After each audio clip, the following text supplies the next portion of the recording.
এই পর্যায়ে আপনাদের সামনে কোরআন ও হাদিস থেকে মূল্যবান বয়ান নিয়ে আসছেন হাফেজ কারি ইয়াকুব উসমানী। হাফেজ কারি ইয়াকুব উসমানী, খতিব কালিকাপুর জামে মসজিদ, রায়পুরা নরসিংদী। হযরতকে হযরতের মূল্যবান নসিহত পেশ করার জন্য বিনীতভাবে অনুরোধ করছি।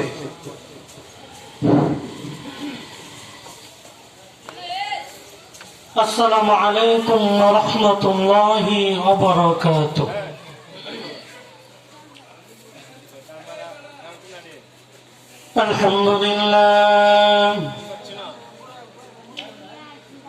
আলহামদুলিল্লাহি রাব্বিল আলামিন ওয়াল আকিবাতু লিল মুত্তাকিন। والصلاة والسلام على رسوله النبي الحبيب الكريم.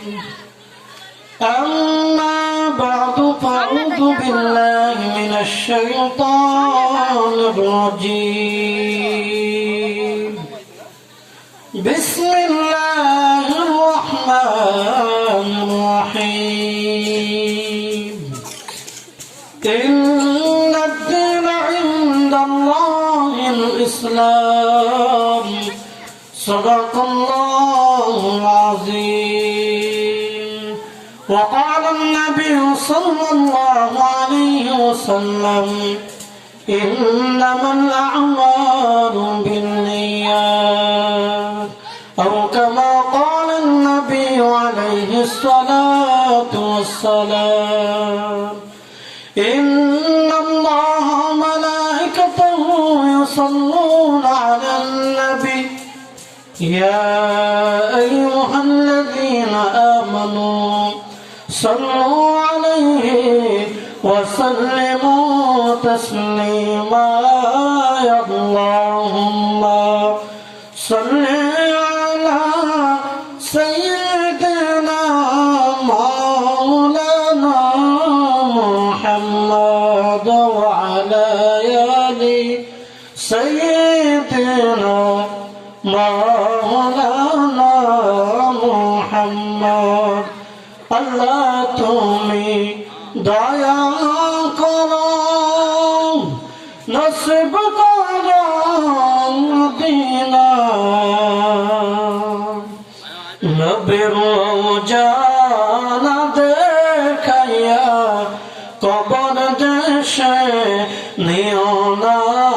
আল্লাহুম্মা সাল্লি আলা সাইয়্যিদিনা মাওলানা মুহাম্মদ ওয়া আলা আলি সাইয়্যিদিনা মাওলানা মুহাম্মদ। জিকির করে লা ইলাহা ইল্লাল্লাহ, লা ইলাহা ইল্লাল্লাহ, লা ইলাহা ইল্লাল্লাহ, লা ইলাহা ইল্লাল্লাহ, লা ইলাহা ইল্লাল্লাহ, লা ইলাহা ইল্লাল্লাহ। হাসবি রাব্বি জাল্লাল্লাহ, মা ফি কলবি গায়রুল্লাহ। হাসবি রাব্বি জাল্লাল্লাহ, মা ফি কলবি গায়রুল্লাহ।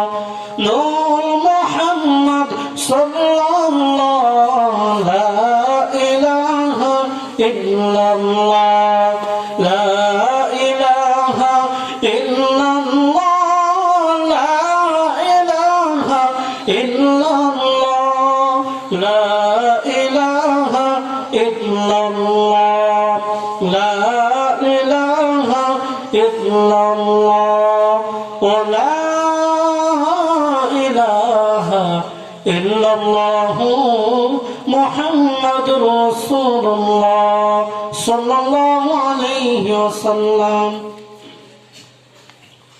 সমস্ত প্রশংসা মহান আল্লাহ পাক রব্বুল আলামিনের জন্য, যে মহান আল্লাহ পাক রব্বুল আলামিন আমাদেরকে অতি দয়া করে মায়া করিয়া মাগরিবের নামাজ ফরজ নামাজ আদায় করার পর উত্তম মজলিসে জান্নাতের বাগানের মধ্যে আমাদের সকলকে সমবেত হওয়ার তৌফিক দান করেছেন। ওই কারণে আমরা সকলে দিল থেকে শুকরিয়া আদায় করি, আলহামদুলিল্লাহ। আল্লাহ পাক রব্বুল আলামিন বলতেছেন, লা ইন শাকারতুম লা আযীদান্নাকুম ওয়া লা ইন কাফারতুম ইন্না আযাবি লাশাদীদ।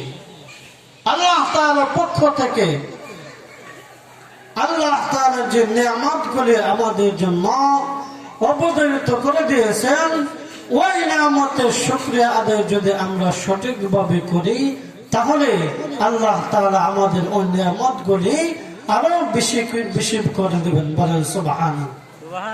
শুধু তাই না, যদি আমরা সুস্থতা থাকা সত্ত্বে যদি আমরা নামাজ পড়ার মতো যোগ্যতা রয়েছে, যদি আমরা ইবাদত বন্দেগী করার মতো যোগ্যতা রয়েছে, তারপরেও যদি আমরা ইবাদত বন্দেগী ছেড়ে দেই, আমরা যদি নামাজ কালাম বাদ দিয়ে দেই, আল্লাহ পাক রব্বুল আলামিন বলতেছেন সুস্থতা যে নিয়ামত রয়েছে তা যদি আমরা বর্ণনা করতে চাই তাহলে দেখতে পাই যে আমরা সকলে মাগরিবের নামাজ আদায় করার মতো সৌভাগ্য হয়েছে, কিন্তু আমার মতো আপনার মতো এরকম কিছু মানুষ রয়েছে, এরকম কিছু শ্রেণীর মানুষ রয়েছে, তারা নামাজ পড়বে দূরের কথা, তারা বিভিন্ন হসপিটালের মধ্যে ভর্তি হয়ে আইসিইউর মধ্যে রয়েছে। কথাগুলো ঠিক মতো বেঠে।